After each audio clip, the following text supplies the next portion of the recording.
Dear friends, అందరికీ నమస్కారం. ఈ స్టోరీ వింటున్న ప్రతి ఒక్కరికి థ్యాంక్ యూ సో మచ్. ప్రతి ఒక్కరికి వింటున్న ఈ స్టోరీ కృతజ్ఞతలు. అలాగే విశ్వానికి మనస్ఫూర్తిగా కృతజ్ఞతలు. డియర్ ఫ్రెండ్స్, తర్కాలతో విశ్లేషణలతో సమయం వృధా చేయకండి. ప్రతిరోజు ఒక అరగంట సమయాన్ని మీరు ఊహశక్తికి కేటాయించండి. ఏది కావాలో స్పష్టంగా ఆ యూనివర్స్కి తెలియజెప్పండి. ఆ విశ్వమే మీకు మూలాధారం. దానికి అనేక రూపాలు. దేవుడు కావచ్చు, ఇంకేమైనా కావచ్చు. సమస్త ఐశ్వర్యం, సంపాదలన్నీ దాంట్లోనే ఇమిడి ఉన్నాయి. గొప్పగా ఈ జీవితాన్ని ఆస్వాదించడం కంటే ఇంకా ఏముంది? అందంగా స్వేచ్ఛగా అన్నీ అనుభవించండి. ఇక్కడ కూడా మీరు పరిమితులను, పిసినారితనాన్ని అడ్డుగా పెట్టకండి. ఎవరి జీవితం వారిదే. ఎవరు ఇంకొకరి జీవితాన్ని ఉద్ధరించలేరు. ఇప్పుడు గొప్పగా అనిపించింది, తర్వాత మీకు చిన్నదిగా అనిపించవచ్చు.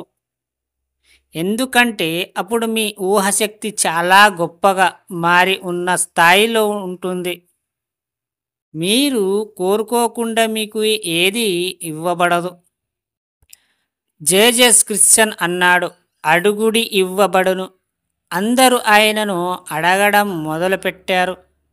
ఆయన చెప్పింది విశ్వాస్ని అడగమని. అర్థం చేసుకోవడంలో చిన్న పొరపాటు. అత్యున్నత లక్ష్యాలను ఎంచుకున్నప్పుడు మీ మెదడులో అత్యంత చురుకైన హోమినిడ్ అనే జీవం రాసాయనికం పదార్థం విడుదలవుతుంది. అది ఎంత ఎక్కువగా విడుదలైతే అంత ఖచ్చితంగా మీ కలలు వస్తాయి, రూపం చెందుతాయి.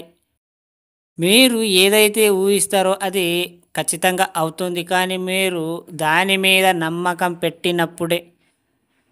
అట్లీస్ట్ మీరు ఒక రోజుకి ఒక 20 నిమిషాలు మీరు మీ గురించి ఆలోచించండి. మీ లైఫ్ గురించి ఆలోచించండి. మీ లైఫ్ ఎలా ఉండాలి అని మీరు 20 నిమిషాలు మీరు కలలు కనండి. దాని గురించే ప్రతిరోజు చేయండి. ఇలా అలాగే మీ లైఫ్ కూడా ఉంటుంది.